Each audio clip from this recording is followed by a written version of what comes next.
اعوذ باللہ من الشیطان الرجیم بسم اللہ الرحمن الرحیم۔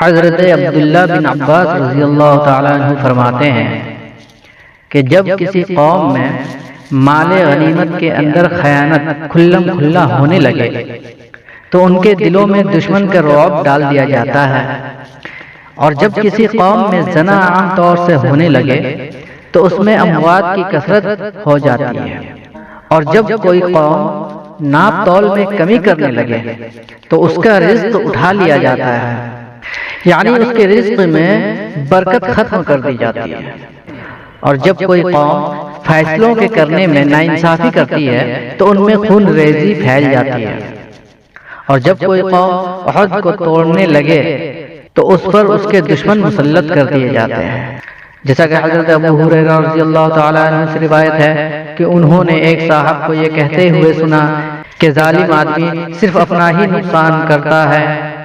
اس پر حضرت ابو ہریرہ رضی اللہ تعالیٰ عنہ نے ارشاد فرمایا، اپنا نقصان تو کرتا ہی ہے، اللہ تعالیٰ کی قسم ظالم کے ظلم سے سرخاب پرندہ بھی اپنے گھونسلے میں سوکھ سوکھ کر مر جاتا ہے۔ ظلم کا نقصان خود ظالم کی ذات تک محدود نہیں رہتا، اس کے ظلم کی نحوست سے قسم قسم کی مصیبتیں نازل ہوتی رہتی ہے، بارشیں بند ہو جاتی ہیں، پرندوں کو بھی جنگل میں کہیں دانہ نصیب نہیں ہوتا، اور بالآخر وہ بھوک سے اپنے گھونسلوں میں مر جاتے ہیں۔ حضرت سمرہ بن جندب رضی اللہ تعالیٰ عنہ فرماتے ہیں کہ رسول اللہ صلی اللہ علیہ وسلم اکثر اپنے صحابہ کرام سے پوچھا کرتے تھے کہ تم میں سے کسی نے کوئی خواب دیکھا ہے؟ جو کوئی خواب بیان کرتا تو آپ صلی اللہ علیہ وسلم اس کی تعبیر ارشاد فرماتے ہیں۔ ایک صبح رسول کریم صلی اللہ علیہ وسلم نے ارشاد فرمایا، رات کو میں نے خواب دیکھا کہ دو فرشتے میرے پاس آئے اور مجھے اٹھا کر کہا ہمارے ساتھ چلیے۔ میں ان کے ساتھ چل دیا، ایک شخص پر ہمارا گزر ہوا جو لیٹا ہوا ہے، اور دوسرا اس کے پاس پتھر اٹھائے ہوئے کھڑا ہے، اور وہ لیٹے ہوئے شخص کے سر پر زور سے پتھر مارتا ہے جس کی وجہ سے اس کا سر کچل جاتا ہے، اور پتھر جو ہے لڑک کر دوسری طرف چلا جاتا ہے۔ یہ جا کر پتھر اٹھا کر لاتا ہے، اس کے واپس آنے سے پہلے اس کا سر بالکل صحیح جیسے پہلے تھا ویسا ہی ہو جاتا ہے، پھر یہ اسی طرح پتھر مارتا ہے اور وہی کچھ ہوتا ہے جو پہلے ہوا تھا۔ میں نے ان دونوں سے تعجب سے کہا، یہ دونوں شخص کون ہیں اور یہ کیا معاملہ ہو رہا ہے؟ انہوں نے کہا، چلیے آگے چلیے۔ ہم آگے چلے، ہمارا گزر ایک شخص پر ہوا جو چت لیٹا ہوا ہے، اور ایک شخص اس کے پاس زنبور لوہے کی کیلے نکالنے والا آلہ لیے کھڑا ہے۔ جو لیٹے ہوئے شخص کے چہرے کے ایک جانب آ کر اس کا جبڑا، نتھا اور آنکھ گدی تک چیرتا چلا جاتا ہے، پھر دوسری جانب بھی اسی طرح کرتا ہے۔ ابھی یہ دوسری جانب سے فارغ نہیں ہوتا کہ پہلی جانب بالکل اچھی ہو جاتی ہے، اور وہ اسی طرح کرتا رہتا ہے۔ میں نے ان دونوں سے کہا، یہ دونوں کون ہیں؟ انہوں نے کہا، چلیے آگے چلیے۔ ہم آگے چلے، ایک تنور کے پاس پہنچے جس میں بڑا شور و غل ہو رہا تھا۔ ہم نے اس میں جھانک کر دیکھا تو اس میں بہت سے مرد عورت ننگے ہیں، ان کے نیچے سے آگ کا ایک شعلہ آتا ہے، جب وہ ان کو اپنے لپیٹ میں لیتا ہے تو وہ چیخنے لگتے ہیں۔ میں نے ان دونوں سے پوچھا، یہ لوگ کون ہیں؟ انہوں نے کہا، چلیے آگے چلیے۔ ہم آگے چلے، ایک نہر پر پہنچے جو خون کی طرح سرخ تھی، اور اس میں ایک شخص تیر رہا تھا، اور نہر کے کنارے دوسرا شخص تھا جس نے بہت سے پتھر جمع کر رکھے تھے۔ جب تیرنے والا شخص تیرتے ہوئے اس شخص کے پاس آتا ہے جس نے پتھر جمع کیے ہوئے ہیں تو یہ شخص اپنا منہ کھول دیتا ہے، تو وہ کنارے والا شخص اس کے منہ میں پتھر ڈال دیتا ہے، جس کی وجہ سے وہ دور چلا جاتا ہے، اور پھر تیر کر واپس اسی شخص کے پاس آتا ہے۔ جب بھی یہ شخص تیرتے ہوئے کنارے والے شخص کے پاس آتا ہے تو اپنا منہ کھول دیتا ہے، اور وہ کنارے والا شخص اس کے منہ میں پتھر ڈال دیتا ہے۔ میں نے ان دونوں سے پوچھا، یہ دونوں شخص کون ہیں؟ ان دونوں نے کہا، چلیے آگے چلیے۔ پھر ہم آگے چلے تو جتنے بدصورت آدمی تم نے دیکھے ہوں گے ان سب سے زیادہ بدصورت آدمی کے پاس سے ہمارا گزر ہوا۔ اس کے پاس آگ جل رہی تھی جس کو بھڑکا رہا تھا اور اس کے چاروں طرف دوڑ رہا تھا۔ میں نے ان سے پوچھا یہ شخص کون ہے؟ انہوں نے کہا چلیے آگے چلیے۔ پھر ہم ایک ایسے باغ میں پہنچے جو ہرا بھرا تھا اور اس میں موسم بہار کے تمام پھول تھے۔ اس باغ کے درمیان ایک بہت لمبے صاحب نظر آئے۔ ان کے بہت زیادہ لمبے ہونے کی وجہ سے میرے لیے ان کے سر کو دیکھنا مشکل ہو رہا تھا۔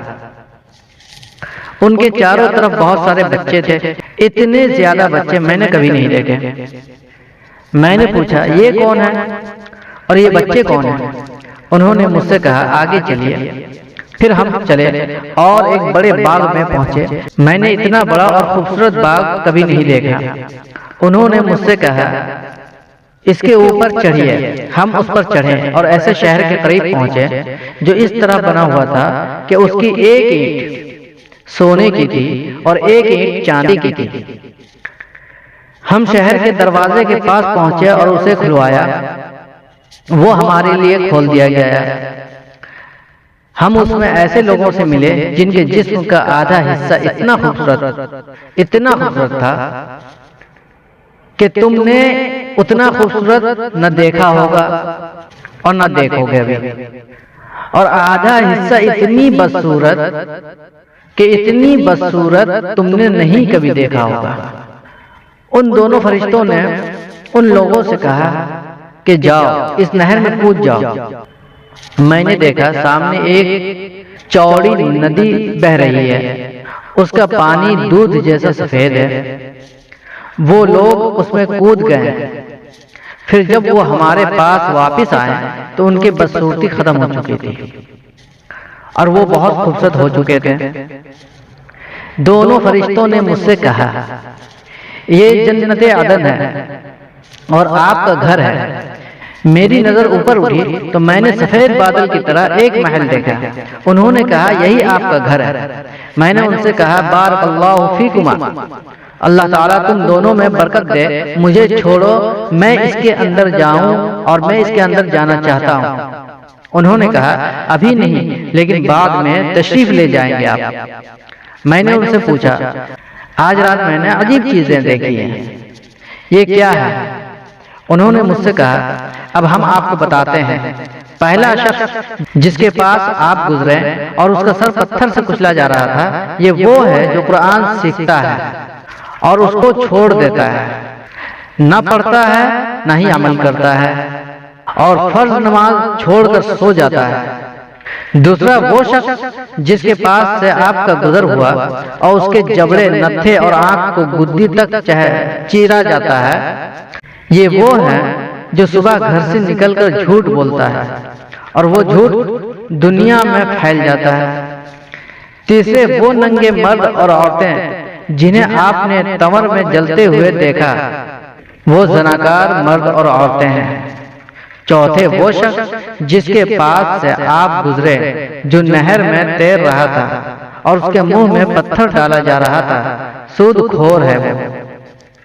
پانچواں وہ بدصورت آدمی جس کے پاس سے آپ گزرے جو آگ جلا رہا تھا اور اس کے چاروں طرف دوڑ رہا تھا، وہ جہنم کا داروغہ ہے جس کا نام مالک ہے۔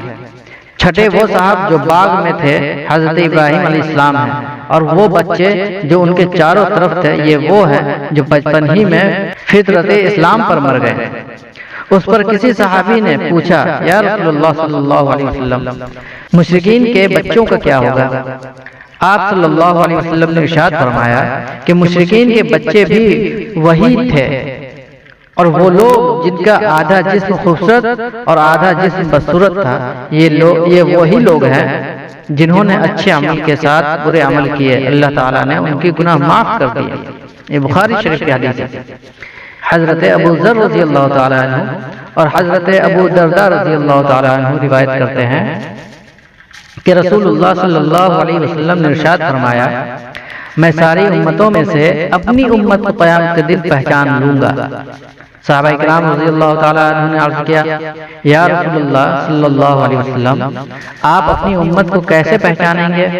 آپ نے ارشاد فرمایا، میں انہیں ان کے نامہ اعمال دائیں ہاتھ میں دیے جانے کی وجہ سے پہچانوں گا، اور انہیں ان کے چہروں کے نور کی وجہ سے پہچانوں گا جو سجدوں کی کثرت کی وجہ سے ان پر نمایاں ہوگا، اور انہیں ان کے ایک خاص نور کی وجہ سے پہچانوں گا جو ان کے آگے آگے دوڑ رہا ہوگا۔ دوستو، آج کی بات میں یہیں ختم کرتا ہوں۔ وآخر دعوانا ان الحمد للہ رب العالمین والعاقبۃ للمتقین۔ جو لوگ نئے ہیں میرے چینل پہ، وہ چینل کو سبسکرائب، لائک، شیئر ضرور کریں تاکہ دین کی باتیں دوسروں تک بھی پہنچے اور سننے کے ساتھ ساتھ عمل کرنے کی بھی توفیق عطا فرمائے۔ وآخر دعوانا ان الحمد للہ رب العالمین۔